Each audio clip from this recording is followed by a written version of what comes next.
first. Put God first in everything you do. Everything that I have is by the grace of God. Understand that. It's a gift. I've been protected. I've been directed. I've been corrected. I've kept God in my life and it's kept me humble. I didn't always stick with him, but he always stuck with me. So stick with him in everything you do. If you think you want to do what you think I've done, then do what I've done and stick with God. Good morning, everybody. I'm Wayne Campbell. And I'm Sheila Campbell. And this is your morning drive with the driver's side. Good morning, beautiful. Good morning. We're obviously having a little bit of internet issues. We're late. Things are having trouble getting out. So, again, we'll take our time opening up the show, getting to let the notification get out and let the audience build as it slowly does. Again, 2 likes. We're already crushing it. Right. But I want to say thank you to you because I know you weren't even feeling good this morning and you still took a little Pepto-Bismol and your stomach was a little upset this morning. You weren't feeling well. Well, so you still kind of pushed through and here you are. Well, if they're out there, we should be here. You Correct. Yeah. Well, we were sick there for, a couple weeks ago where we didn't have voices or anything else. And even for a week after that, I was still, hacking and everything because I suffer with bronchitis most of the time. So, right. But thank you. I'm glad that because I was wondering how I was going to do this by myself, honestly. What? Yeah. Oh, I still plan on going. It's Throwback Thursday. It's Throwback Thursday. It's Throwback That's Thursday. Right. Yeah. It is Throwback Thursday, it is. Sheila. It's so it's your favorite day. It is my right? favorite day. Why is this not coming up? I don't know. Because that's the background. We have to Oh, that's the background. Oh, I have to take this out. It's Throwback Thursday. Like that.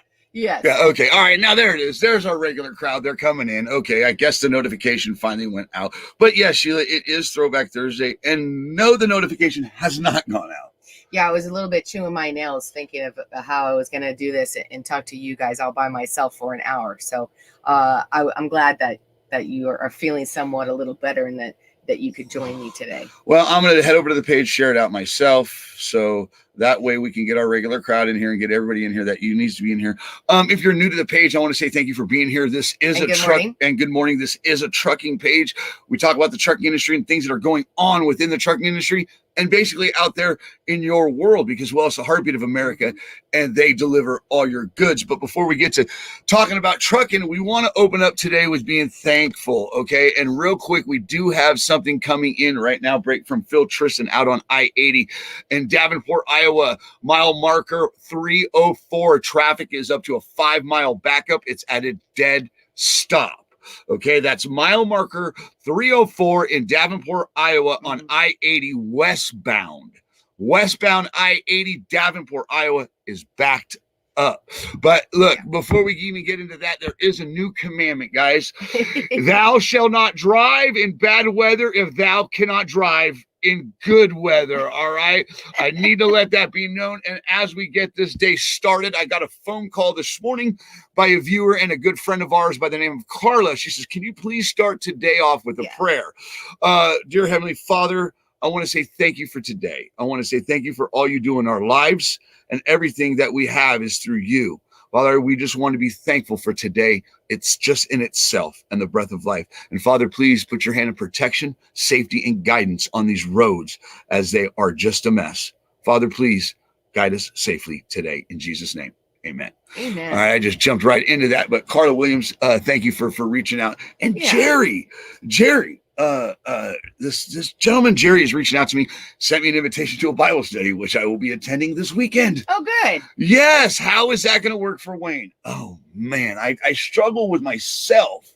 Don't feel like I do enough for you. Now I got to start doing more for them. And well, that's okay, but it's a Bible study. I know. And you like those. Yeah. And you love those things. I do. But I just want to say thank you to Jerry. And then I also have another gentleman that I want to mention this morning. Okay. His name is Phil Tristan. All right. This gentleman right here, if you ever hear people call me amigo, it's because of him. Every time she says, and back to you, Wayne, amigo, it's because of this gentleman right here. He's the one that gave us the update on mile marker 304 in Davenport on Iowa today on I-80 westbound. It's at a dead stop. Okay, guys. So this is the gentleman that did send it over. But this gentleman, he just doesn't do monster trucks. He also has a K100. All right. I'll be visiting this gentleman in April. I cannot wait. I talk to him on a regular basis. But this man, he's got toys. Okay. This is the Titan. And he's a monster truck driver on top of a K100 owner. But he is very, very, very deeply into his community, and the people that he's involved with are truly, truly cool people, because look at the trucks and stuff that they do. I know. You know what I'm saying? So the things that he's doing, I want to say thank you, Phil Tristan, for being such a good friend and a good person to this world and to the driver's side. It feels good to have people like you around.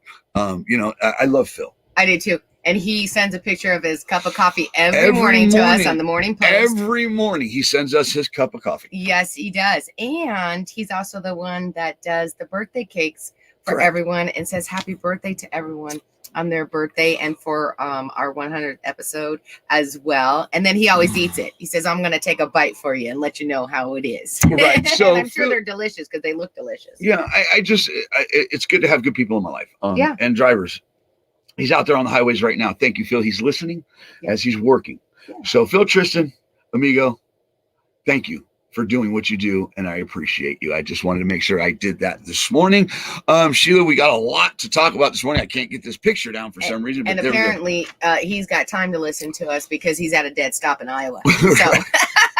No, he's eastbound. He's going eastbound. Oh, he's going eastbound, okay, actually. Well, good. I'm glad that he's not stuck. To see that 4 mile long line back up, he had to be going eastbound. All right, we got to Phil Tristan. We're gonna go. I was out at Davy Crockett yesterday. Yes, I was out at the Davy Crockett truck stop yesterday, and I caught.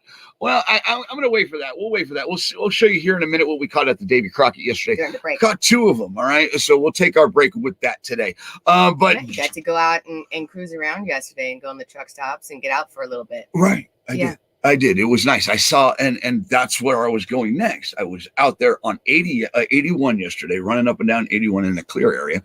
And I saw linemen after linemen, convoys of linemen heading out into areas going north, going south, going east, all directions. Yeah. They're going everywhere. I want to say thank you to all the linemen that are keeping people with power and trying to get restoring power to all that. Thank you guys for being out there. It's not easy, and I appreciate that. It's just like the truckers. Yeah, you should. They go hand in hand. I've seen you firsthand with electricity. Yeah, right. We're not going to talk about that this morning. It wasn't a good outcome. Seriously. I was scared when it first happened, but then had to laugh after I found out he was okay. Right. So, and also to Brittany Akins. Yeah, speaking of power outages, yes. Brittany Aiken has been out of power, and all the people in Texas and people that are out of power for 2 days. Our thoughts and prayers are with you. It's just I couldn't imagine being without power right now, Sheila. No, I couldn't either right now. Because that's basically what we are living off of with our little heaters and stuff. Right. So. How do you think they're doing? Who? People without power. They're not. They're making the best that they possibly can out of it. You know, they're turning on. I mean, I guess for heat wise, if you had a gas stove, you could put the oven on, right? It'll generate heat in the house. As far as that, you got candles or you have little lanterns. You do whatever you can. And speaking of that, you guys got to be careful if there's truck stop fuels gelling up in areas that aren't prepared for weather like this. They're running out of fuel. Tankers can't get to truck stops to refill your fuel stops. So guys, you need to have everything you need to stay warm. Candles, water, food, everything that you need. Okay, guys, plenty of clothes, all that stuff. If you're not, you could be in serious trouble, let alone danger. And the weather is still continuing, and when we're going to get into that, it's now headed over here on the East Coast here. So we'll get into weather in just a little bit. Yeah, weather's going to be gnarly again, like it has. So, guys, we're going to depend on you for weather today. So be prepared for weather. And also, as what? I just want to say cut me off. No, just before that, you went on to whatever. I said that I was thinking that while you were out yesterday at the Davy Crockett, I had John Freese, one of our good friends, had sent me over a message about a lady truck driver who is really going through a hard time right now. She got a medical diagnosis that no one is prepared for or that they want to hear, and she's feeling alone. So Tina Marie, we just want to tell you, I reached out to you in text message. She's not ready to talk just yet right now, and when you are, reach out to me. Okay, you have my phone number, I gave it to you, and we just want to let you know you are not alone. Okay, right. There are many of us, not just us, but others out there who will be more than willing to talk with you and be there for you. Well, okay? I want to say a special thank you to John Freese. Okay, Yes. for him to reach out to us, he took the extra step, went the extra mile, and said she's alone. She's not just, she feels alone. She's in a truck. Right. Okay, she said, you know how this is, guys. You know how this is, drivers. So here at the driver's side, we like to uplift people. So again, Tina, you're not alone. No, you're not. We're here for you. The wife's here for you. And these drivers are here for you. I promise you. It's just that it's how it works. You know how this brother and sisterhood is. Mm-hmm. So Tina, again, we know what the message, the information that you received, the diagnosis, it's not the end. No. We're here for you, and we can push through and help you out in every way we can. And we will. Okay. But you have to. And of course, our prayers are with you every day. Right. But you have to start here, is you are not alone. We can start right there because we're here with you. And yes, you're in our thoughts and prayers. All right. What else do we have for today? It's Throwback Thursday. We've got through I believe we got through our mentions, right? We have Chucky news. We have some weather. And then, of course, at the end, we will have Throwback Thursday. All right. So let's take a quick break right here with the Davy Crockett video that I shot yesterday out at the truck stop. We'll be right back.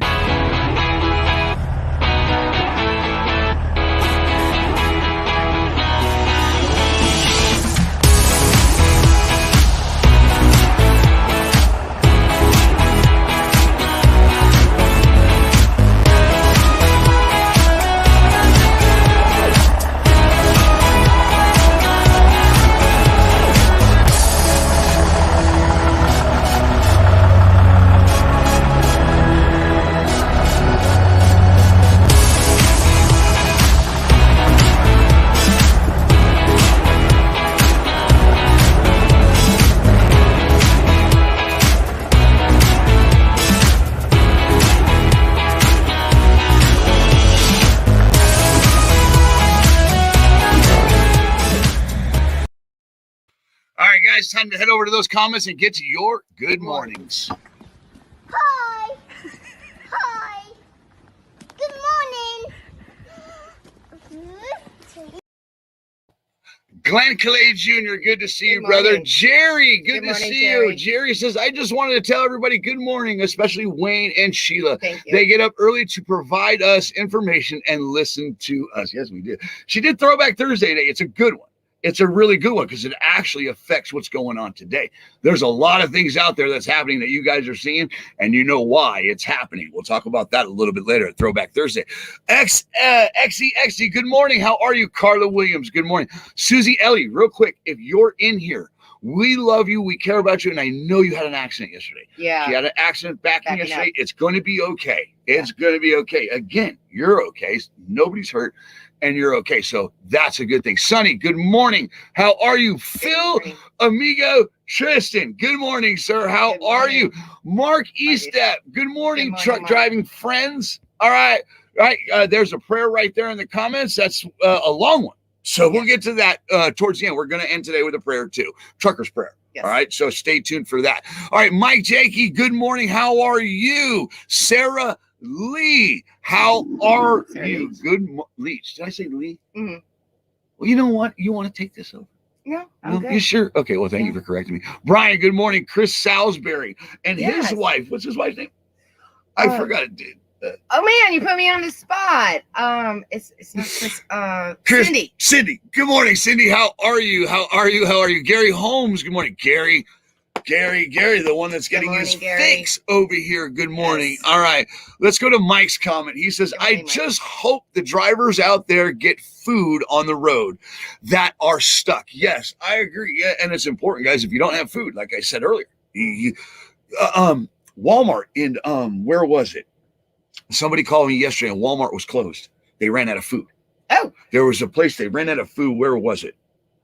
Oh, Well, God. I told talked you- to somebody yesterday. Yeah, I told you the other day that in Texas, because of all this, that the lines, people were outside in the freezing temperatures just a couple of days ago waiting for the grocery stores to open so that they could go in. So we know what that means is that, with deliveries not being able to get in, that the supplies are running short, lower, and people are starting to panic a little bit, and they're going out and they're bum rushing stuff. Well, that kind of reminds me of a trucker shutdown. If truckers actually shut down, okay, this weather's been rough for what, a week now? Yeah. So for sure. Right, for about a week, Mhm. maybe a little more. That's Mhm. most. And the shelves are running dry in areas because they're not able to get in there. Right. Imagine that. We always talk about this in the truck industry about a shutdown. If a shutdown happens, these shelves will go dry within 3 to 5 days. Right. So, and it's obviously true. All right. So please, guys, be prepared. And thank you, Mike, for bringing that up and making that clear. All right. Keith Becker says, good morning from Kansas City, Missouri. And Mike Bovin says, amen. Drea, the safety lady, out there watching people get stuck left and right. She's out there recording, helping, doing. She's doing whatever she can. Look, I get it, Drea. You're in a parking lot.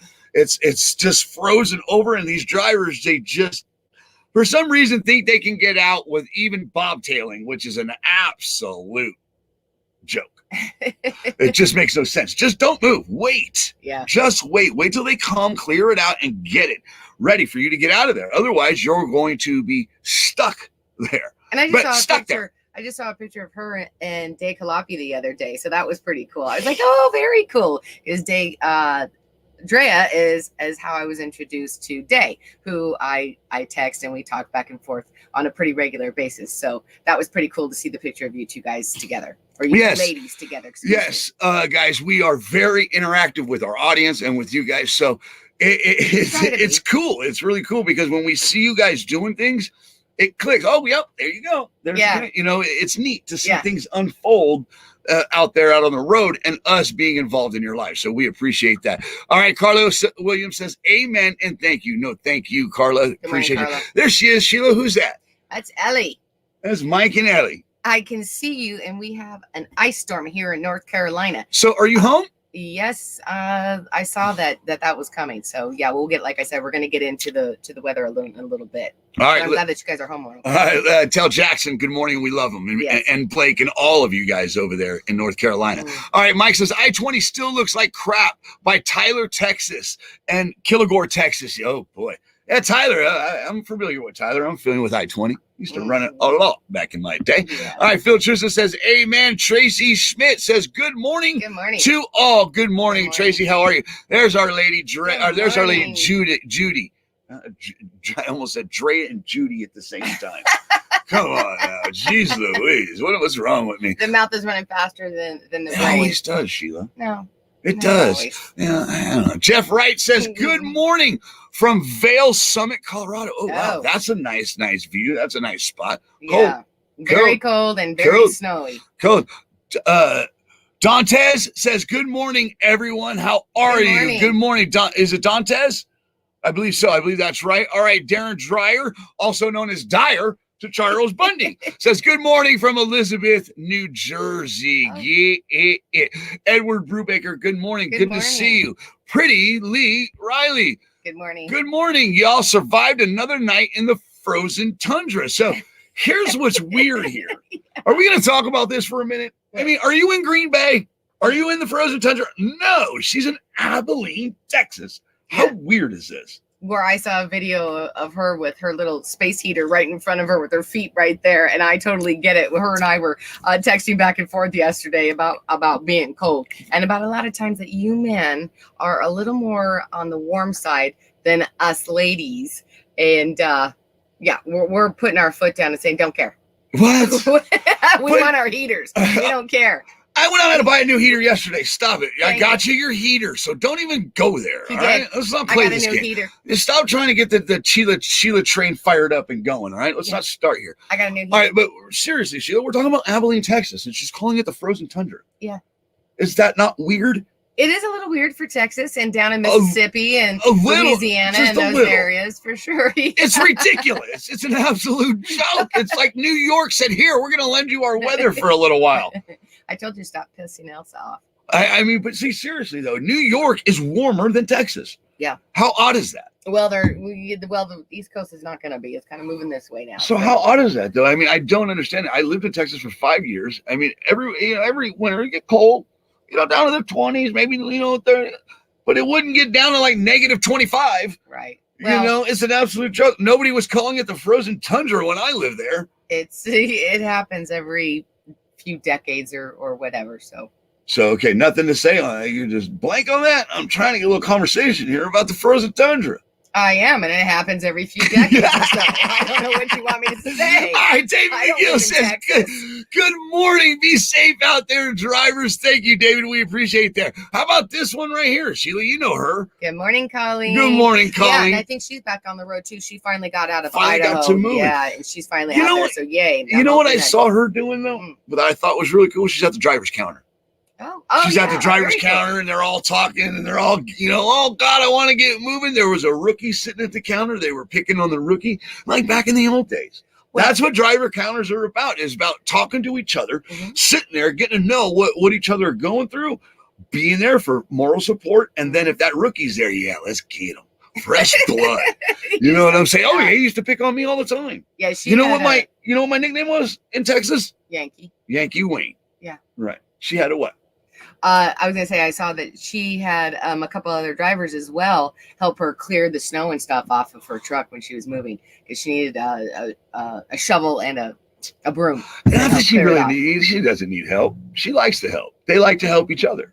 Yeah, well, I think that from what I understand, that she asked for it, and there was a couple other drivers who was more than happy to help her. Yeah, she just wanted some help. She didn't need it. No. I'm kidding. She's Colleen. I'm giving Colleen. Let me pick on her. Pick. Colleen, you got this. Don't worry about. No, I'm kidding. All right, morning from Dean Stein. All you road warriors. All right, Pretty Lee Riley says, finally got power last night and hoping to have water restored sometime today. Woohoo! A hot shower will be so nice. I know, right? Wouldn't it? I mean, I got one in there. Yeah. I can take a hot shower. Yes, you can, and yes, you do. Charles had trouble the other morning, though. Yeah. All right, good morning, Glenn Calais. How are you? Drea, no death. Oh, boy, that's not good. All right, let's go to Mike's comment. Mike says, a friend of mine's house burned to the ground last night. Man. Lost everything they had. Well, Mike, you're just killing it this morning, ain't you? Man. Come on, Mike. Come on, help us out here. That is not good. Yeah. What do you say to that other than, man, I'm hoping that they're okay, and I'm sorry that they lost everything, and our prayers are with them. And well, they're going to get a lot of new stuff. Right. We can look towards the future of a new beginning. I know, but man, that sucks. I couldn't imagine. Yeah, you can. You got to experience it with our uncle who lost everything in the fires in Oregon. That's so right. Yes, right. we did experience that. Right. Just not too long ago, Oregon, the Oregon fires, we were there visiting family. We got evacuated, had to go to a Red Cross center, and then we went back out to my uncle's property. We had to cut some trees down and stuff like that. But he did lose everything. But they're rebuilding right now. Again, my uncle, the church stepped up, the communities stepped up. So hopefully you'll get some help on that end, and you're at least in our thoughts and prayers, your friends. But the new beginning that comes out of the tragedy is pretty amazing too. It is. It's just the initial displacement and the shock of it. You know, I mean, you have to go through it, and especially of memorabilia stuff. You know, it's not necessarily the furniture; it's all the keepsake stuff that that you can't replace, those memories type of things, pictures and stuff. It's not easy. No. It's not. That's the saddest part of it all, especially the childhood stuff. Yeah. It's really tough. All right, let's go over to Telly. I hope I say this right. Telly? Is it Telly? I would say Telly.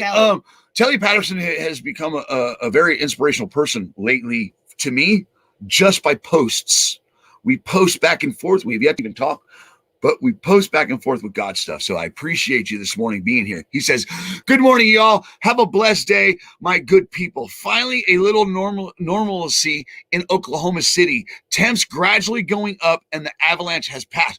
Yes. Okay. So good. Things are starting to turn around in your area, and that's good to hear. And also, shout out to all you bed buggers. He's a bed bugger. Oh, cool. All right. Get it. Good. All right. Let's move on to Jeremy Hebert.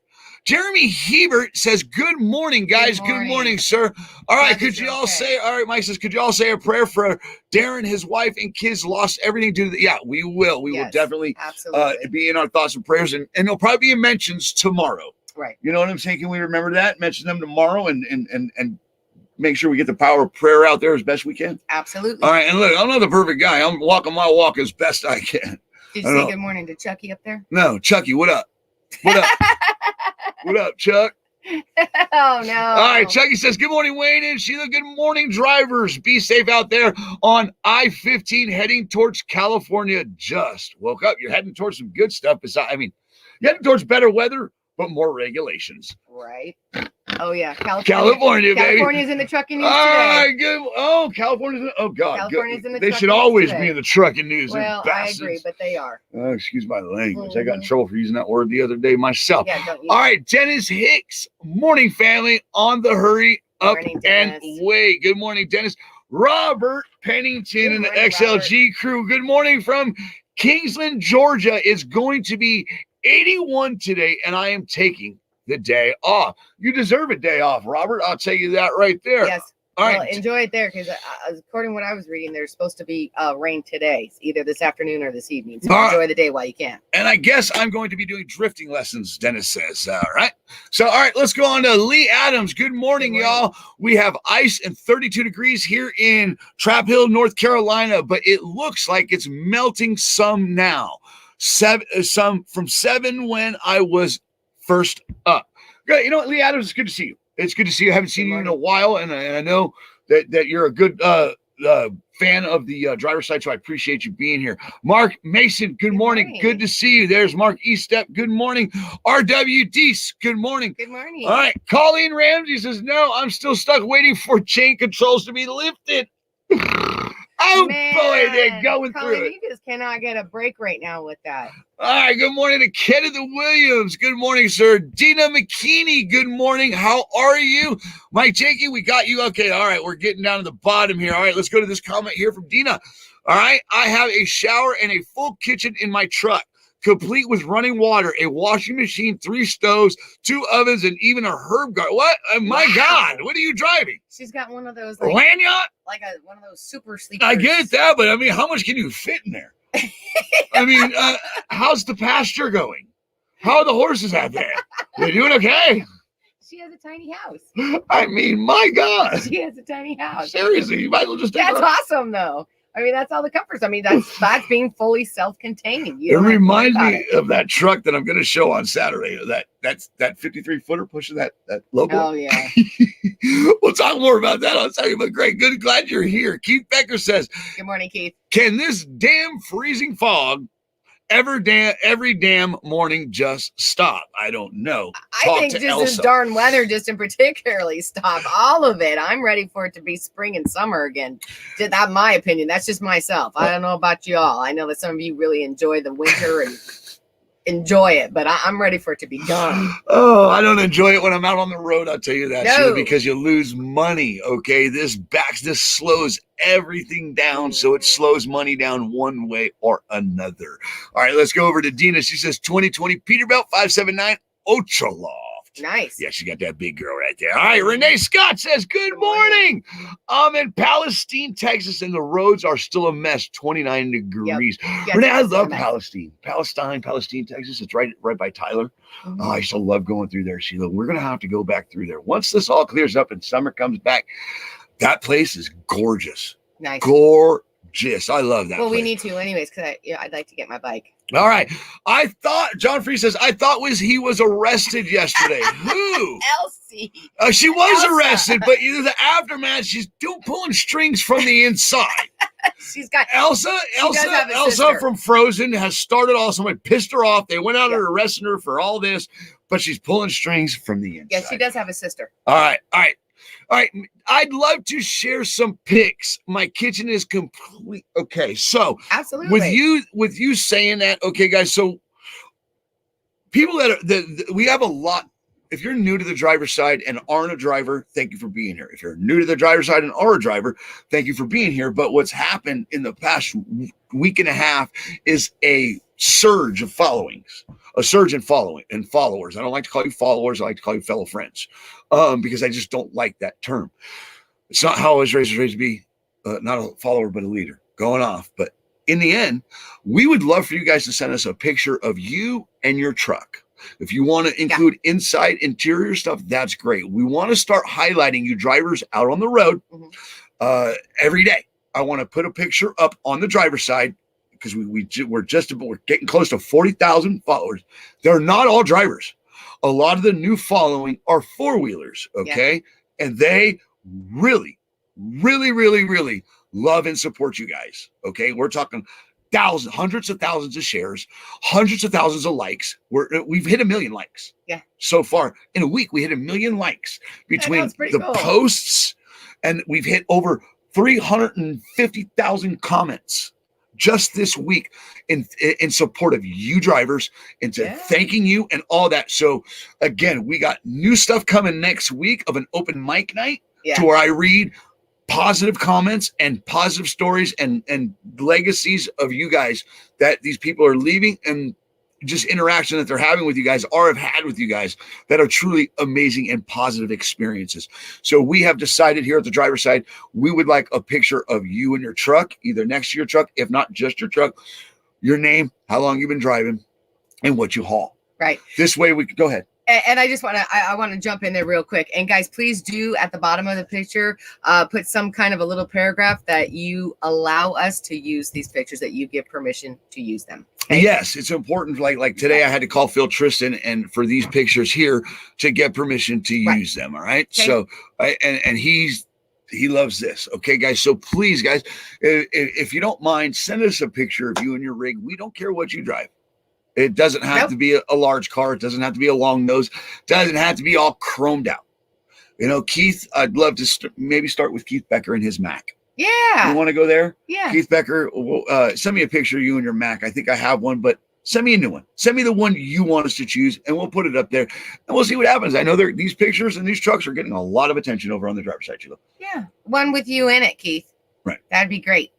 And I think so, too. And yes. I agree with you. You just agree? You don't think it's a great idea? Oh, you know what? I'm trying to help me out here, bro. That's great. Back to you, Wayne. Come on, host. I thought you were just kind of rolling along with it, that we were moving. You can't roll with me. I did, and I said I think it's a great idea. It is a great idea. All right, let's head back over to the comments. With his Mac. All right, Chris Salisbury saying, I don't have the same truck. I don't know what you're saying, bro. I sent you a picture. Me too. Not now. All right, from Utah. Great, cool. Good. All right, Nick Crass. Look who's here, Sheila. Hi, Nick. That's Nick Crass. I know. Not Shannon. Good morning. Good morning, Nick. He just got a new truck. Oh, did he? Yeah. Oh, I haven't seen it. And he had but that's so cool. Right. Normally we see Shannon on there, but not. Good morning, Nick. It's good to see you. Yeah. Glad you're here, and I'm glad you're back rolling safely. He had some issues over the weekend. Oh. Yeah, it wasn't good. So, all right. I think we got through our good mornings. Glenn Clay. All right. Go to Glenn real quick. He says, 39 windy and cold in LaRose, Louisiana. Home till the roads clear up. Don't pay to leave now and to be stuck on the interstate somewhere. Yes. That's true. Right, cool. There we go. Absolutely. All right. That wraps us up for our good mornings. Besides Nick Crass's Freightliner, Coronado. Normally, I'm not up this time of day. LOL. All right, get it. All right, let's take a. Well, we're glad that you're here. All right, are we done? We are. What are we doing? We're going to take a break, and then we're going to get into the trucking news. Okay. All right, we'll be right back. Not really sure who wrote this. It's been around. Which one are we doing? Checking home, I'm all lit up like a Christmas tree. Enough power in here to pass anything. My stack shined up and pouring towards the sky. Blowing black smoke, baby, you know why. My truck driver, king of the road, handling the lever in a heavy load. The truck driver, king of the road, and I'm grabbing gears until I get back home. I'm a truck driver and I'm king of the road. Then a Minnesota, LA, and San Antonio, driven more miles than most people flown. I've hightailed over to New Orleans, pick up a... No, apparently it's another day that I'm going to be kicking his ass today. Let's just say that behind the scenes. There it is. Oh my God, I'm out here trucking news. I can press it.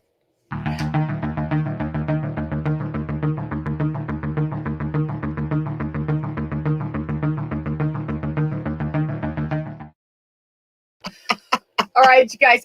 Today we do have. I always find the what the heck videos. And I hadn't seen one in like a week. I normally find one once a week, and this is one. What was this? Oh my This is God! a what the heck video that happened about 2 days ago in Salem, Oregon, Where my brother lives. and I just don't understand. I don't understand why drivers think that they can just beat the train. I just don't understand. So let's go ahead and take a little look at the video.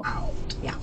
So this was the first example that you found of industry that was working to try to distort the perceptions of reality so that they can continue what they're doing. Right. And, they did a lot of other things that we've seen modern industries doing. I mentioned the reference to the so talked about how would you like it, Britain, if people came in. Oh, that was fucking awesome! And the sailors that they had rights, so basically this kind of, help us or you are next. Your whole class structure is going to. Okay. That was not awesome. So that video. That was pure stupidity. What was that driver thinking? Everybody's okay.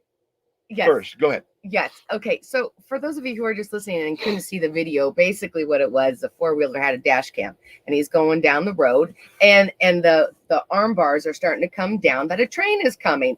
And you see the truck that's up there Tries to beat it. clearly down. It's 3/4 of the way down and he just proceeds, the truck driver still proceeds to cross over the tracks and he's going to try to make a right-hand turn. But there's a car that's going to go making a left-hand turn and he wasn't going to clear it. So he kind of stops a little bit. He's like deciding whether he's going to back up. Along comes the train and boom, takes out that whole back end, the whole trailer just gone, just completely demolished, gone. The reports are that, yeah, everyone was fine. The driver is okay. Obviously, the trailer is not. It was demolished.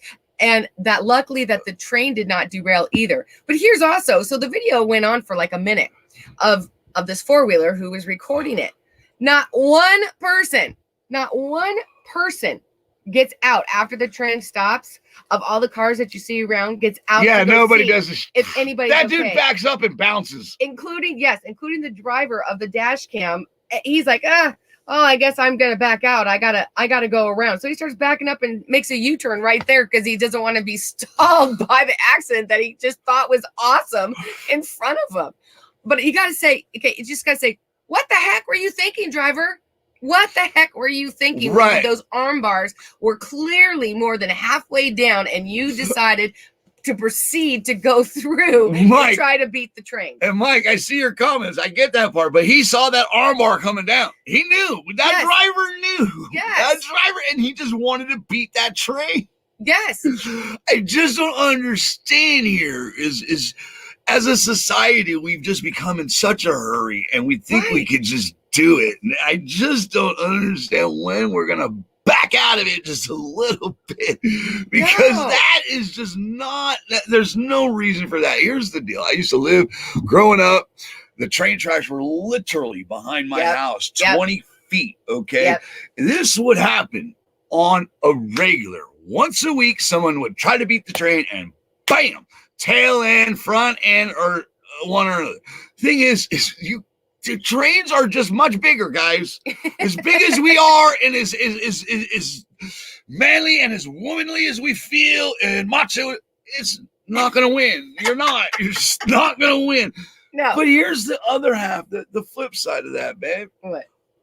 Nobody got out. No, and that's what I told you at the end. I would have been all over that place. I know you would have. I would have been checking on people. Oh my God, did anybody get hit by a box? This and that. And then when everybody was okay, what was in there?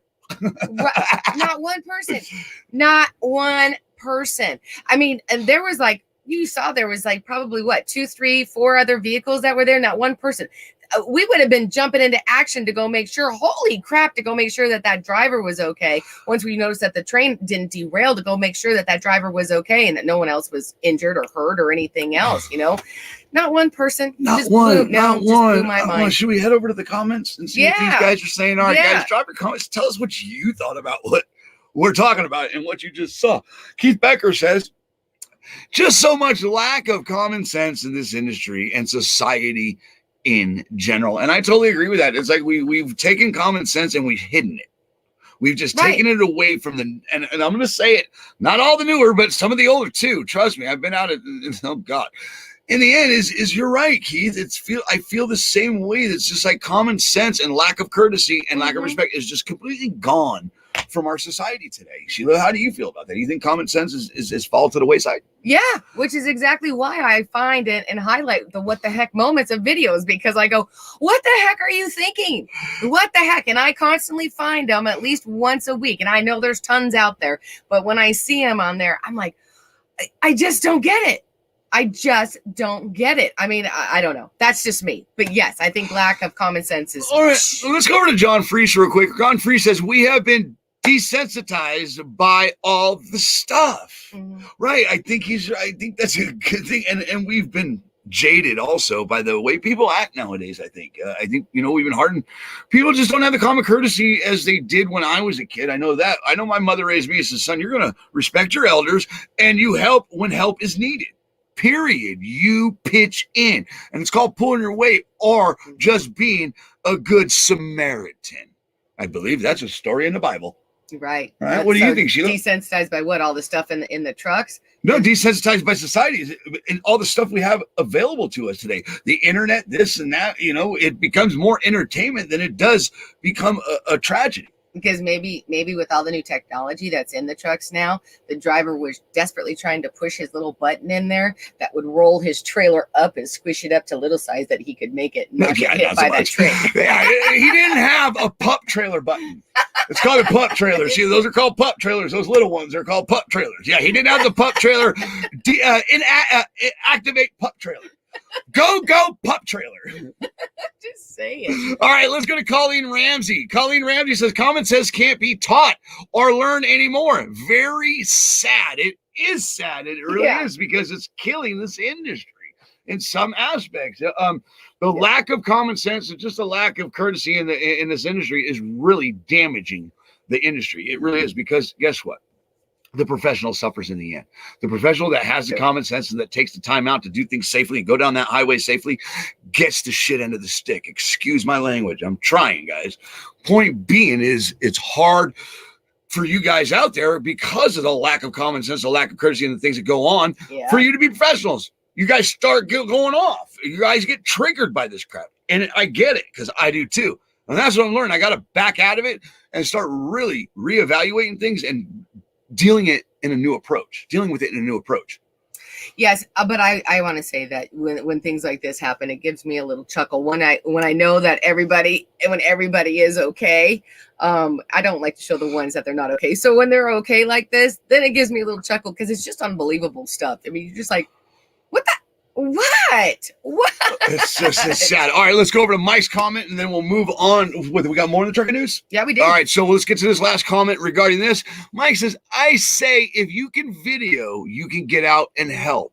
Yep. I just feel that it is right to help. Okay, absolutely. Mike. I don't know who you are, Mike. Well, glad you're here, because you're really, really, really nailing it in the comments this morning. Thank you, sir. And you're right. If you can film it, you can help in that situation. Sometimes filming is helping, but that gentleman to back up and bounce and first of all to say, that was awesome. Yeah. No, it wasn't. No, because he didn't even know at that time if anybody had been hurt or anything else. He's like, yeah, right on. Let me get another one. Hey, matter of fact, line up, guys. They're going to keep doing it. No, bro. Get out, dude. Get out. Yeah. Get out and help. I know the guy you were listening to on the radio would have, Joe Rogan, he was listening to him. Joe Rogan would have stopped his broadcast and got out and helped. Yeah. This type of guy he is. I don't know what type of guy you are, who you were raised by, if you're whoever you are that filmed that, but you need to be smacked around a little bit, in my opinion. Right. You need to have, where's your empathy and concern and compassion for your fellow human being? I mean, for no, and that goes for all the other vehicles that were out there sitting there who saw it as well. The ones that are even closer than that person was. Right. Not one person. And it just blew my mind. I said that to him this morning. I'm like, wait for it. Wait when the train stops, because watch. What do you see? He goes, not one person got out. Not one person. Not one. That irritated me. All right. Yeah. So, all right, moving on, guys. We what do we got? Sheila, what else do we have in the trucking news? Yeah. So moving on, guys. California, of course. Here we go. We don't have a picture for this. You know what? Before we move on, real quick, in regards to back in the day, that's just like back in the day when you had weather like this. You would have seen teenagers with shovels in their hand trying to make some money. Mm-hmm. This was a $200 day back when I was a young kid, right? Referring to back when we were kids, lawn mowing, shoveling snow, washing cars, right? We have gone so far away from the things that we once knew. Right. What else you got in trucking news? Sorry, I just felt I wanted to get to that before. I had it up there. I get it. All right, that's okay. So we're moving on into California. And of course, California has always just got to be in there. They've got to be in the mix with something. And, we've been talking about the oil industry and a lot of people who are going to be displaced. And we were most referring with Texas and other areas of the industry, because that's, a lot of times where a lot of the oil comes out of. But California is one of the producers of oil. So now California's got to jump into it. So California lawmakers propose a ban on fracking by 2027. And that is literally only 6 years away. Okay. We're not talking 20 years from now. We're talking literally 6 years. So new legislation would ban all fracking in California by 2027, taking aim at the powerful oil and gas industry in a state planning to ban the sale of new gas-powered cars by 2035. California has been a leader in the green advancements, requiring solar panels on new homes and passing a law to make the state rely entirely on renewable energy by 2045. Last year, Governor Newsom announced steps to ban the sale of new gas-powered cars and called on lawmakers to go a further step by banning fracking. 2 state senators answered his call on February 17th by announcing a measure that would halt new fracking permits or renewals by January 1st and ban the practice altogether by 2027. Also amending the legislation, they're going to amend it next month to halt new oil and gas permits within 2,500 feet of homes or schools by January 1st as well. So the oil and gas industry quickly pushed back, saying it would lead to total oil production ban in California by the legislation being so broad and ambiguous. Others calling it legally questionable, and shutting down energy production under the toughest regulations on the planet will devastate the economies of oil-producing regions. California now ranks behind Texas, North Dakota, New Mexico, Oklahoma, Colorado, and Alaska as top oil-producing states. Part of the reason is the industry has exhausted in California much of its easily extractable oil reserves, and what's left is embedded deep in the rock that requires immense energy to extract. Yet others against the legislation say, at a time like now when we need to be revitalizing our economy, why would we be pushing legislation that eliminates jobs in our state? Yes, it is going to displace. And these guys are pushing. They're going to start pushing the ban, so they're not going to allow any renewable permits by January 1st and have it completely banned in 6 years. I had no idea you were talking about this morning. Yes. Okay, this hurts. It does hurt. I'm a sand man. I know you are. I hauled frac sand for 5 fucking years. I know you did. Excuse my language. Sorry, Jerry. Sorry to my God-loving people for using the language that I'm using, but this hurts to my core. This hurts. Okay. Right, because you did this in Texas. I went from homeless to homeowner, hauling frac sand in 2 years. It saved my life. It taught me all about real trucking. Technically, I didn't learn much when I was out OTR at the big megas. I didn't learn shit. I got out of it. Right. I got out of it. I was working at Albertsons. My ex-wife went into the oil field. She got a job hauling frac sand. They got a hold of me. Said, you still have your license. Would you like to haul frac sand? I looked at what I was making at Albertsons. I looked at what she was making. She made more in a week than I did in a month. I said, I'm signing up. Yeah. And it was the best time of my trucking career. Yeah. Best time of my life. I'm going to try to do this without getting emotional. This is crap. Yeah. And if you are putting these people out of work, where's their money? From the oil industry and from the government. Because the oil industry has made a shit ton of money off the backs of the people. Okay. And why I say that is because these oil companies, these big ones, they like to go into areas, drill, get everything out, and then leave you. I was left behind, and but 300 of my brothers and sisters were left behind by an oil company. Okay. My point being here is something needs to change for the people that are behind the wheels and the people that are in the offices pushing the paper, all the way to the sandman, all the way to the pusher, the sand pusher, all the way to the sand hoppers, all of it, all the way around. It's not just drivers. You got drillers. You got so many people involved here. Yep. Water haulers, sand haulers, just the list goes on and on and on. Yeah. You're going to displace these people at a rapid pace. Right. And they're going to start seeing some of that the beginning initial ripple effect of this in literally 9 months. And if it goes through January 1st, we're going to start seeing it. We're going to start seeing the progression ripple of it. It's going to ripple like a son of a gun. Yeah. Okay. And here's the deal. Their bills don't stop. No. Okay. Their families don't stop eating. They have to eat. And these people should not have to regress back, taking steps back because you shut an industry down. You need to take care of them people. They're not environmentalists. They're truckers, they're sand pushers, they're drillers, they're engineers. They're not environmentalists. They signed up to perform the job that they learned to do to help the American people. And now it's just going the other way. What are you doing for them? Yeah. Well, I'm gonna say, because you're talking about the people being displaced, and here's part of the legislation is saying that they're going to be required to have huge incentives for, as they're closing these sites down. Is that what they call the sites? As they're closing them down, that they're going to need to be cleaned up. And so that they're going to try to create huge incentives for these companies to hire these displaced drivers and people to help with that cleanup. It doesn't. A cleanup isn't a career. I get that. Okay, all right. I know, and that's what I'm saying. But that's what they're proposing in there. And it's not a joke. It's seriously not a joke. And things are moving. No, I'm not saying you are, but things are moving forward because you said it. The Green Deal, all that stuff. Okay, the president. If you want to call him that now, don't get me started there.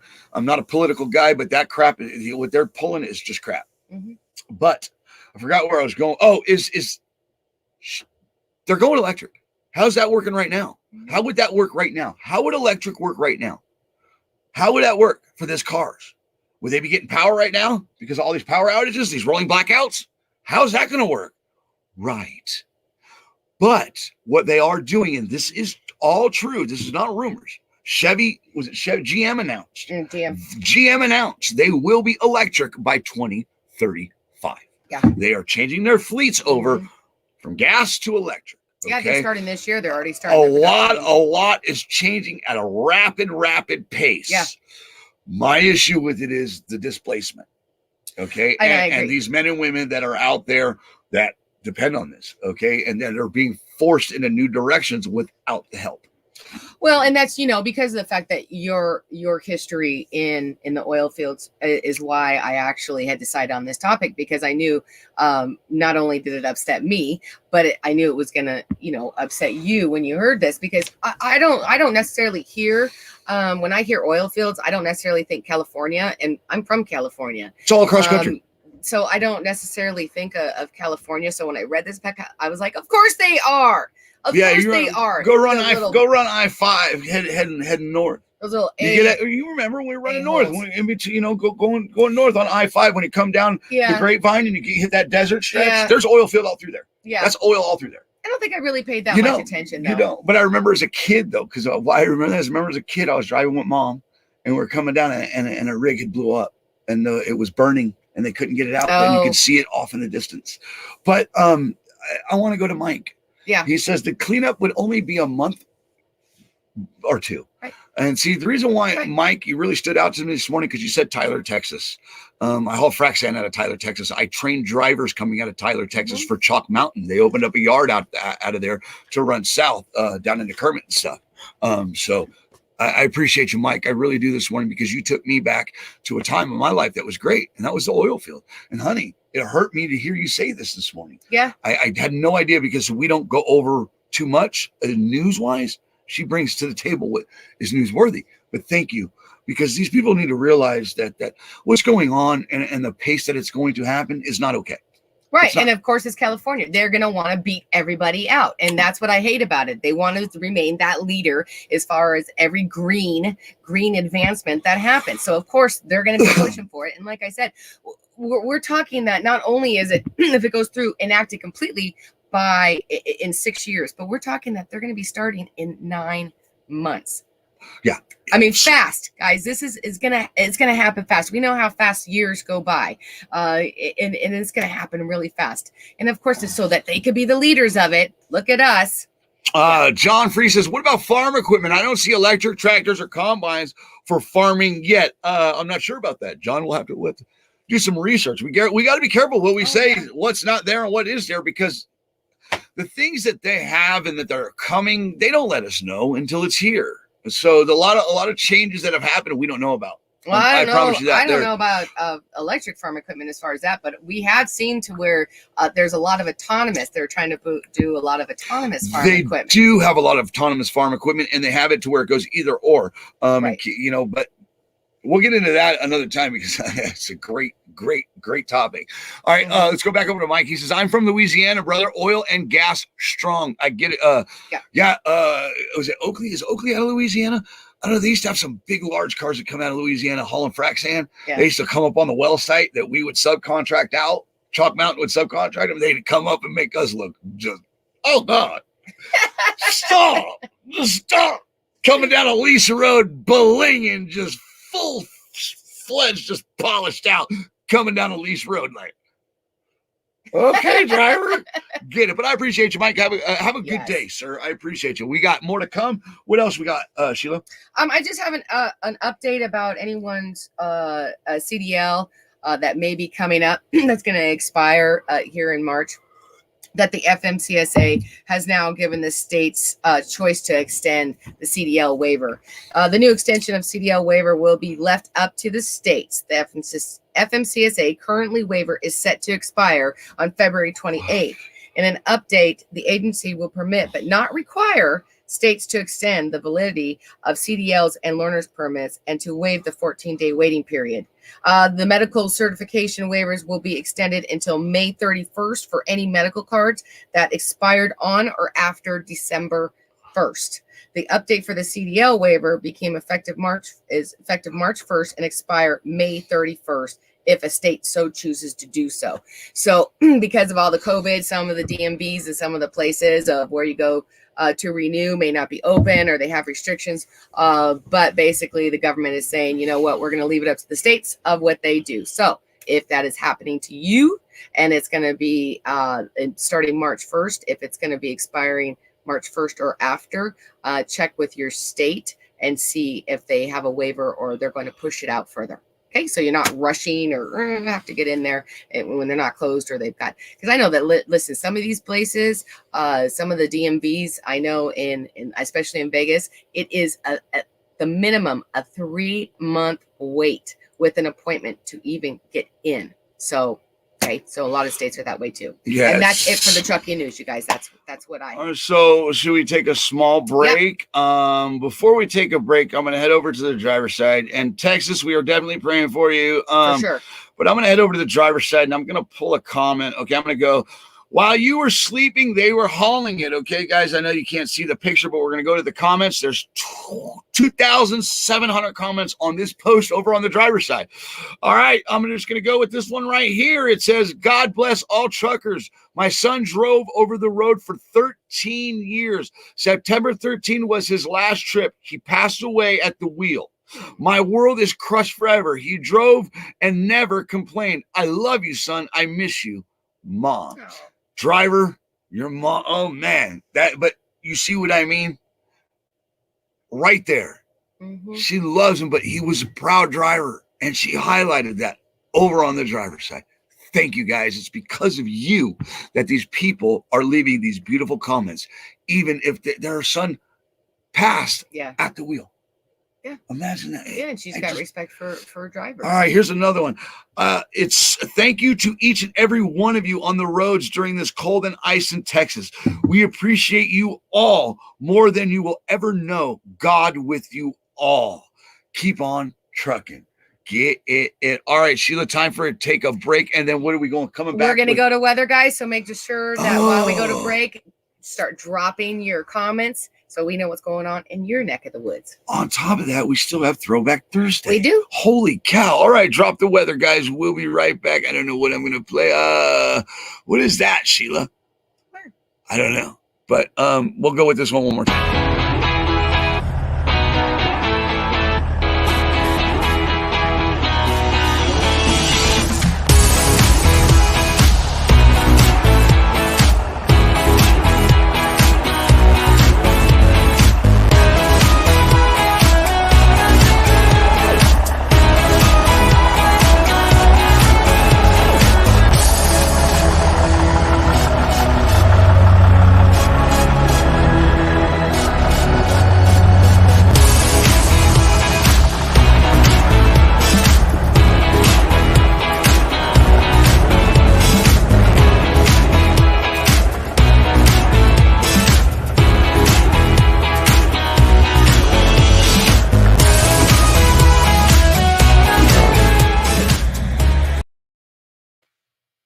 All right, and now for the weather.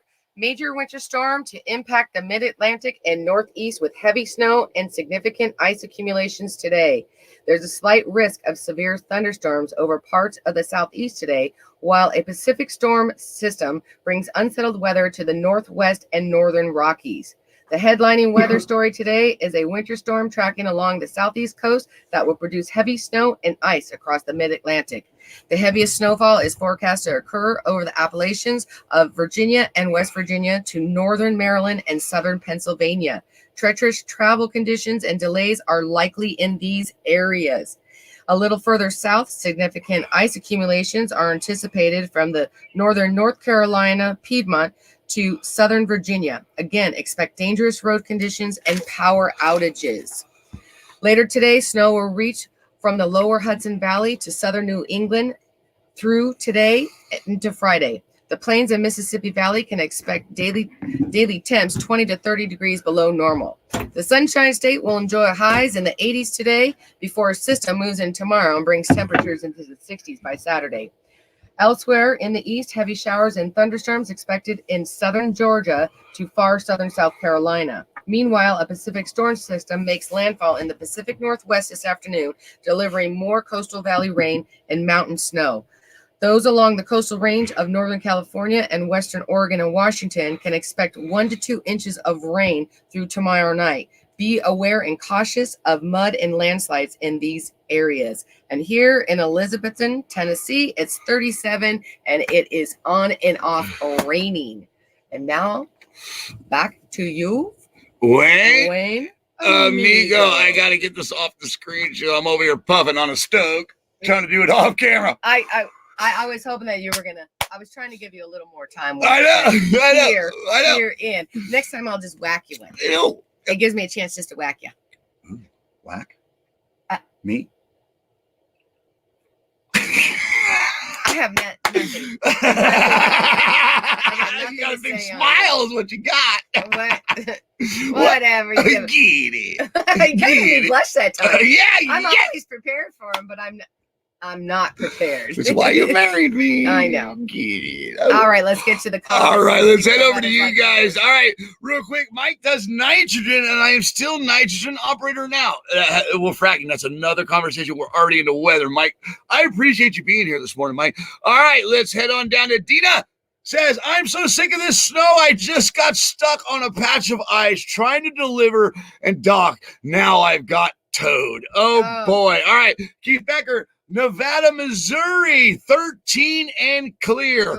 Paul, good morning. It's good to see you. You always come in around the weather, usually a little earlier than this. But good morning, Paul. It's good to see you again. Yeah. East Windsor, New Jersey, 31 and snowing. My boy Chucky. My boy Chucky. 36, Arizona. Yeah. All right, Dave Kalapi says, morning, Wayne and Sheila. Sleet, freezing rain, Harrisburg, Virginia. 26, and I'm sitting until it clears some. Yes. Very, very smart. There's our union guy right there, Sheila. Dave Unberger. Good morning, sir. 37 is 37. Snow is gone in Hillsboro, Oregon. Let the sun shine, warm or chilly. Buttocks. Get it. Yeah, right. Dave Kalapi says 2 to 3 inches of this crap. Yes. There's our girl, Carla Williams from the Potato King Yard in La Crosse, Wisconsin. It's sunny and 11. All right, Mike's just here to remind us that Mother Nature is still letting us know who's boss. That's right, and that's no lie. She needs to have a hot flash is what she needs to do. She's been pretty tough the last over a year. She needs to have a hot flash. Yeah. Right? Yeah. Kelly Furlong, good morning. How are you? She says Richmond. Well, I don't know if it's a she or a he. It's a she in the picture with a beautiful dog. All right, so we'll go with she. Kelly Furlong says Richmond, Virginia, 27 degrees with freezing rain. Yeah, Virginia, be careful there, guys. This one's yours, Sheila. And Phil Tristan says 15 and sunny in Peoria, Illinois. Thank you, Sheila. Okay, Wayne, amigo, back to you.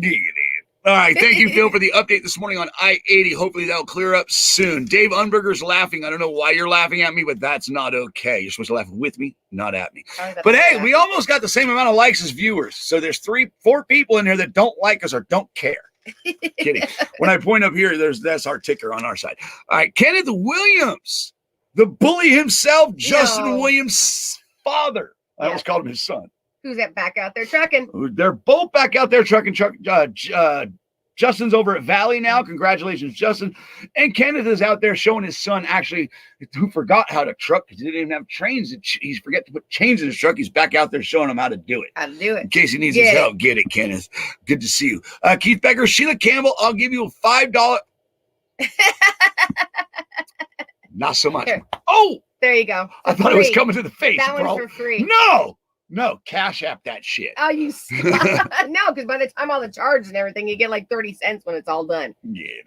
All right, Dean Stein says 47 wet in Newman, Georgia. Yep. 24 in Tyler, Texas from Mike. Chris Salisbury, 21 in Ohio. Right. I talked to my daughter yesterday. She's like, Dad, no. Here's the funny thing. Yes. I talked to my daughter. All right. We used to live in Texas. My daughter was living in Texas. I had my daughter graduated high school out of Cleveland, Texas, and she decided to have kids there and start raising a family there. She got married. Next thing you know, Dad, I'm moving back to Ohio. Was in Ohio for 2 months. I get a phone call. Dad, I'm moving back to Texas. I can't stand the snow. I can't stand this. I said, honey. And the little town thing. I said, I told you you were done with Ohio as a kid. Yeah. All right. You need to go back to Texas. It's got more to offer. I said, and the weather's better. So then we know who's to blame. I just want her to be good and safe. Okay, I don't need her a mess. But the funny thing is Emily now look at Texas. Look at Texas. Oh, so Emily is Elsa. No, she hasn't moved yet. Oh. So she's still in Ohio. Oh, she's still in Ohio. Okay. But they decided to take a vacation to go back down to Texas. It got canceled because of the weather. And she's like, oh no, Florida. All right, let's finish up with your weather. Judy says 29 in Memphis, Tennessee. Still snow, some snow last night, 5 inches last night. Oh my God, I'm terrible at this. Darren Dreyer, also known as Dyer. He probably laughs every time now. Yours says 25 in snow in New Jersey. Mike, yes. I appreciate you laughing at me, not with me. All right, Sheila, it's that time. It is. Is it not? It's time for Throwback Thursday. All right. So we're just going to jump right into it. We are going to just jump right into Throwback Thursday because we're already way past the hour. Yeah, we are way past the hour. But this one is a little bit different. It's going to kind of combine the new with the old, and it's a little bit different. And so I have the manual transmission, the thing of the past. Okay. So bear with me because we are going to get into it because this also has to do with a story that I found about one gentleman and his memories and his adventure with a twin stick. Okay? So the throwback part is the twin stick. I didn't throw up any of the footage I had of me in a twin stick. You're so stupid. Like a clown. All right. Today, the vast majority of trucks rolling off the line are outfitted with an automatic transmission, which is more efficient and quicker to learn at a time when carriers are eager to lower cost and desperate to find more drivers. There are still some companies that hold on to manual transmissions, but the days of a trucker gear jamming down the road are quickly becoming a thing of the past. For one thing, most drivers didn't grow up driving a stick shift. Secondly, being able to get a driver and get them into a truck, trained and up and running as fast as possible is very valuable to a lot of companies.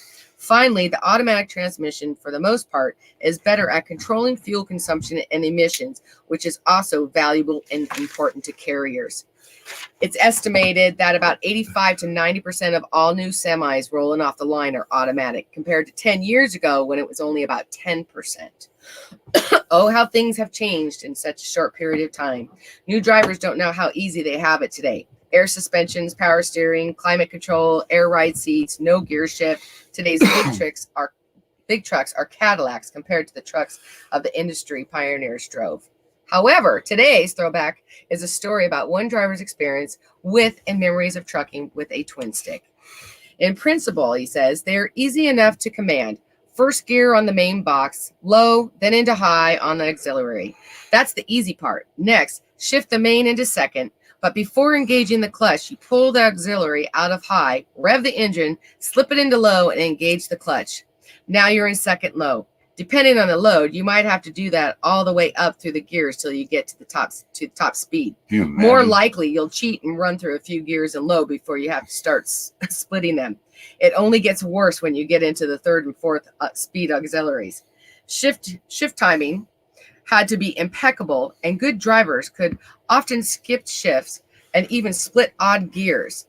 If you missed a shift, you could be a bit pretty good. What? I don't understand that. If you missed a shift, you would be a bit pretty good. I get what he said. If you skipped a shift. I wrote that wrong. I'm sorry, guys. If you skipped. If you missed a shift, you would be bit pretty good. Or bit, okay. Bit. You would I thought you were talking about skipping up. Pretty good. The teeth on the gears were spaced pretty widely apart, so there was a good chance that a particularly engaged gear would kick the shifter back. If you were lucky, the meaty part of the palm of your hand took the brunt of it. Drivers had wrists and fingers broken by the kick. Oh, yeah. Yeah. Oh, yeah. Look, throwing those clubs wasn't a joke. Right. He goes on to say, if you happen to miss a split shift, you wound up in what they called double nothing, meaning both transmission and neutral. That often meant a full stop to get back into gear, though some of the better drivers could finesse them back into gear if they could remember which gear they were in. You've probably seen pictures of drivers with one arm wrenched to the steering wheel, gripping a shifter, while the other hand grapples the other stick.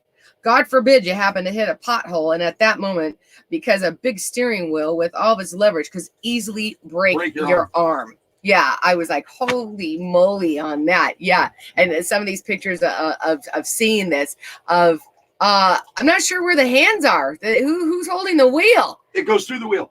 Your arm goes through the wheel to hold it steady. Wow.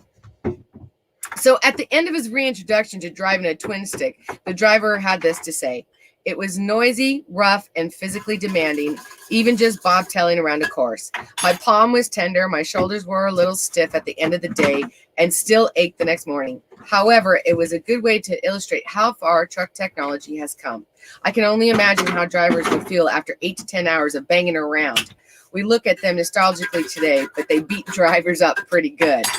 In a lot of the older vintage model trucks, there was almost no suspension. Drivers baked in the summer, froze in the winter, and there was barely enough room behind the wheel for a 200-pound driver. Sharp metal edges were everywhere in the cab. There were no seatbelts, no airbags, adaptive cruise control, or stability control systems, and certainly none of the comforts drivers enjoy today. No luxury. No. None. Straight raw trucking. The old trucks were primitive mechanically too. They lacked the massive torque and horsepower we take for granted today. Yet, primitive wasn't necessarily all that bad either. It wasn't uncommon for drivers to tear an engine down at roadside if they threw a bearing or something. Most of what we Most of what could go wrong with them could be fixed or jimmied with a bit of whiskey and some baling wire. Sadly, that's no longer the case. Today, the truck can self-detect a fault, notify a nearby shop, and book itself an appointment. Yet, I doubt many of today's trucks will still be running 50 years from now. And I just want to say credit, you guys. We did a throwback. I just really enjoyed his article. And this was kind of a tribute to Wayne. I know he loves the twin stick. And I know there's some of you drivers out there. I got my ass handed to me in a twin stick. I know, but you love them. It's okay. And I know there's a lot of you drivers out there who have the twin stick in there.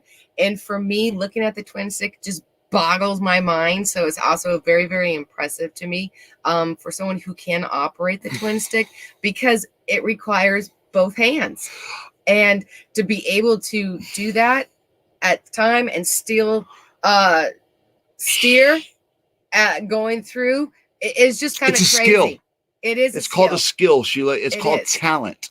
Yeah. It couldn't be done by anybody. I've tried. Unfortunately, the people that I tried with, they didn't even know what they were doing. So the owner of the truck didn't understand the twin stick that he owned. Right. Because every truck has its own personality. Right. Okay, so those gears are set to that driver that shifted those gears. Okay, so he knows his sweet spot and stuff like that. For you to get to know that truck is a little different, and it takes some time. The time that I had, the opportunity that I didn't get the proper opportunity, in my opinion. I can't say that I've ever drove one. But the people that I tried to do it with couldn't drive it either, because they weren't skilled enough. Because you have to obtain that skill. It's not just getting in a truck and shifting gears and learning your RPM. It's not just learning your RPMs in one stick. It's two sticks. It's a dance. I got to tell you, in this one article that I was reading, there was this one driver that was talking about a twin stick, and he was so excited to go and get it. This is back in the 70s, and I want to say it was like a Peterbilt 359 or 369 that he was excited. So he goes down to the dealership, right? And he gets it. He's all excited. He trades his one, and he has no idea how to drive this. He barely gets out, and he's telling his story about this. He barely gets out of the dealership, literally drove around the block and pulled out the manual to figure out how to learn how to drive this twin stick. And he said basically he was lucky he didn't lose the transmissions as it was completely, because he ground them and just he barely got it to move, and he really had problems on it. But I thought it was cool that he even admitted to that. There was people in there in this forum that were like, "Man, you're brave for even saying that." He's like, "It's the truth. It's not easy. You know, it's not what you think it is." But this right here, Sheila, is a true, just a beautiful thing to see, because when it's properly done, it's a dance that you just enjoy. It's a symphony between man and machine, and it's synchronizing these two, and they become one.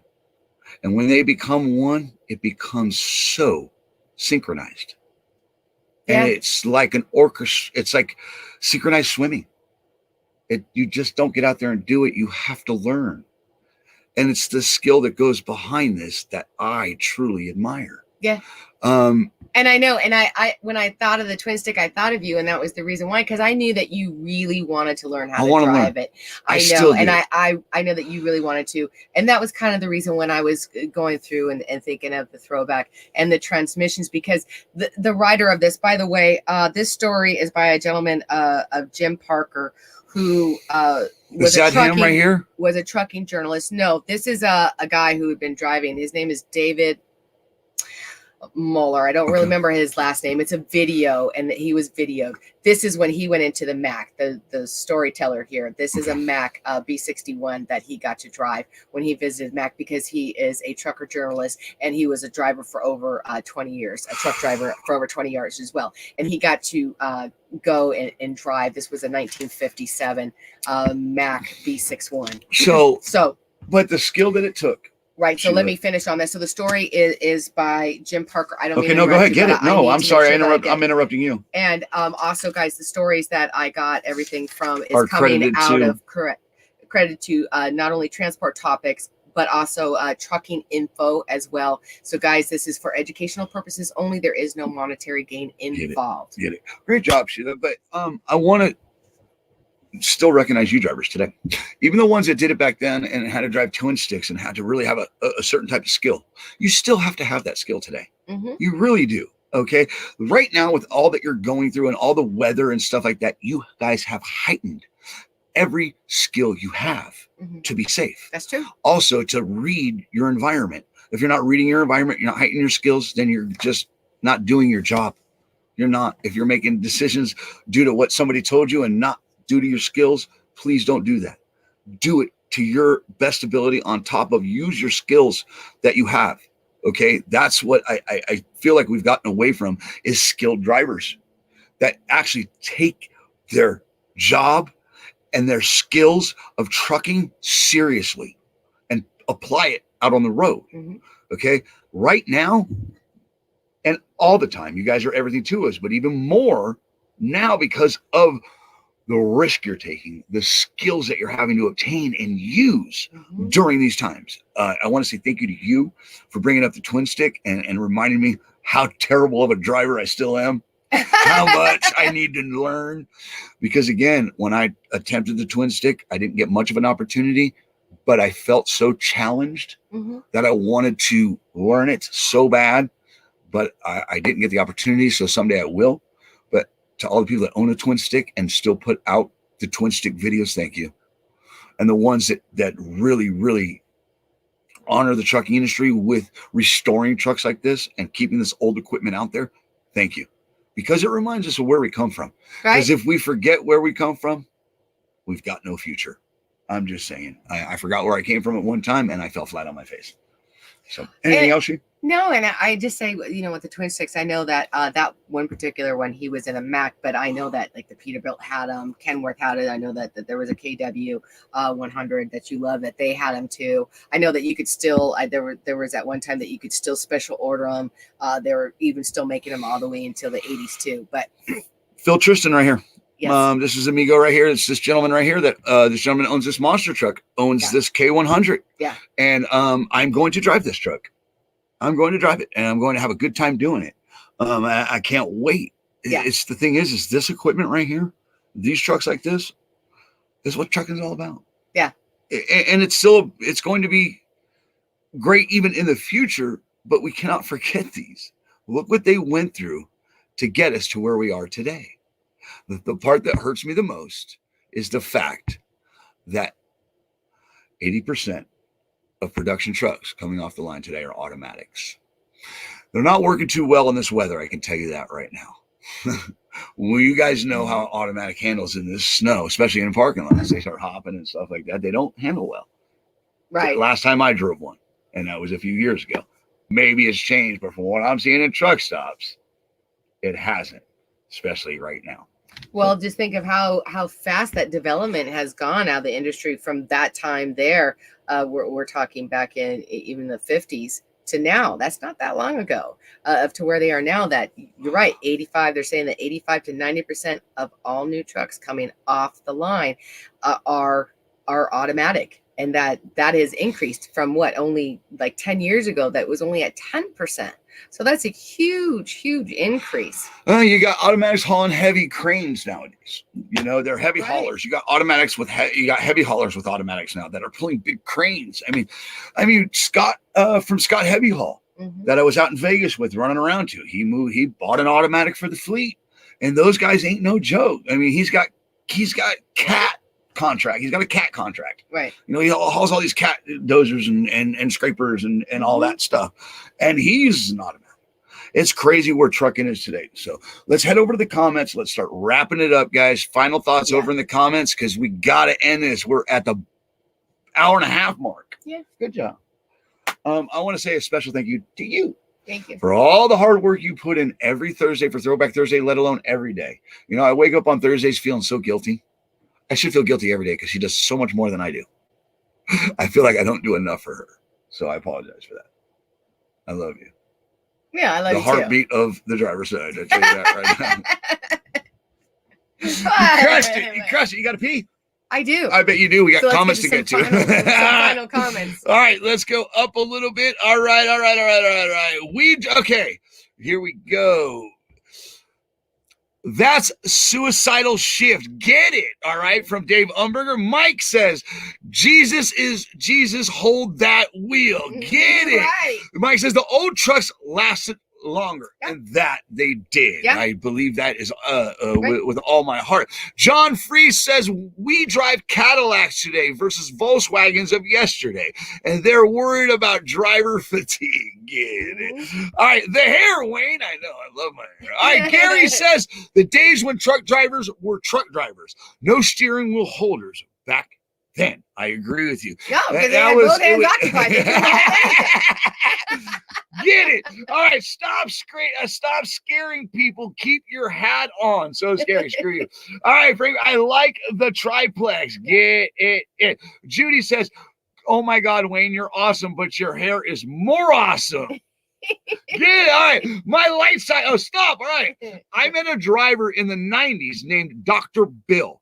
First twin stick I saw, right? Yeah. It's crazy. You know, they actually sell a kit nowadays. They sell kits nowadays for twin stick. Yeah. To have a twin stick, it's just a high and low. Some like it, some don't. Some take it offensive, some really enjoy it. So, all right, I saw one and I was fooled by it. I was like, oh my God, you got a twin stick. He's like, yeah. Oh. Yeah. My bad. Yeah, I read on it as far as I read things that you can actually still get the kits for it. Yeah, there's kits for it. All right. To put them in there. All right, here we go. Dave Umberger says, my day, there was very little freeway driving. I mostly drove in the big city. I got pretty good at the 5 and the 4. All right. Ed Rogers, we're not ignoring you. Good morning, team. Good morning. All right, so true, Wayne Campbell. All right, Frank Birch. Wayne, come on up. I'll let you drive. All right, get it. Nowadays, guys are doing virtual reality training like a video, and I still don't see how that's good. We don't either over here. All right. Thank you, Wayne and Sheila. Drivers, stay safe out there, and thank you for all you do and put up with. That's no lie. You have an awesome day. All right. Sheila, thank you for the history lesson and keep them coming. I try. Guys, drop suggestions to me. I mean, I try every week to come up with stuff. Keith is the one who brought up as far as the history on the interstate highway, which I appreciate. That ended up being a 2-part segment. At some point, I want to do the history on the union.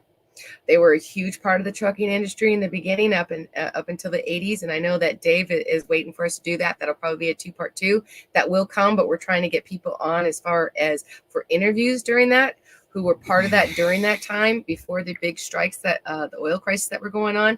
So that's going to be a little time. But guys, if you have some suggestions that you would like for me to do a little topic, absolutely let me know. Make her dinner, Wayne. I will. What? I'll make her dinner. Along with dessert. What? Oh. Oh. You will be saying, oh. Oh, goodness. If you're lucky. I got batteries, don't worry. Me too.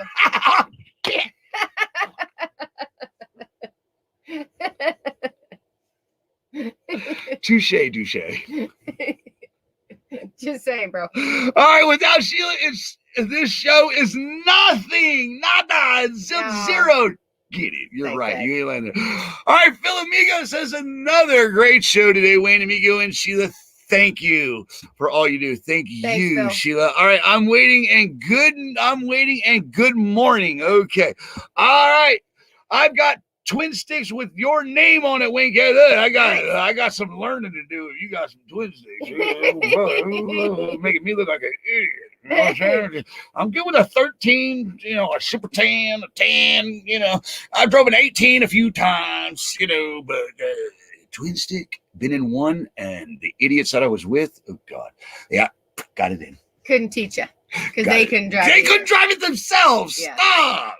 Yeah. Stop it. I went a half a mile down there. Pretty to look at. It was sure pretty. It was sure and pretty. The driver that owned it before him is a legend in the industry. All right, here we go. Sheila, do some trucker dinners. That's an idea. Just saying. Yeah, we are. We will be doing some some stuff like that. All right, we're done, guys. We're gonna wrap this up, and it's the sad part of about it all is 80% of trucks today coming off the line are automatics, and 97% of the drivers coming out of school won't be here a year later. This is the saddest part of it all. Mm-hmm. This industry has gone in a direction I thought I would never see. The technology that's here, in my opinion, is ruining and ripping the grassroots right out of this industry. Also, it's helping a lot of people come into the industry. So, correct. Some feel it's good, some feel it's not. At the end of the day, no matter what, you are the heartbeat of America and should be treated that way. Always keep that shine side up, rubber side down, and to make money in today's trucking industry, what do you got to do, Sheila? Guys, stay safe, and you got to keep that left door. All right, do we have a closing video? Yes, we do, guys, and we're going to end today's show with a trucker's prayer because, well, you're everything to us, just like God. Have a great Not really sure who wrote this. It's been around for a long time. But this is called a trucker's prayer. I wanted to share it with you guys. Dear God above, bless this truck I drive and help me keep someone alive. Be my mortal sight this day on streets where little children play. Bless my helper fast asleep when the night is long and deep. And keep my cargo safe and sound through the hours big and round. Make my judgment sound as steel and be my hands upon the wheel. Bless the traveler going past. Teach them not to go so fast. Give me strength for every trip so I may care for what they ship. And make me mindful every mile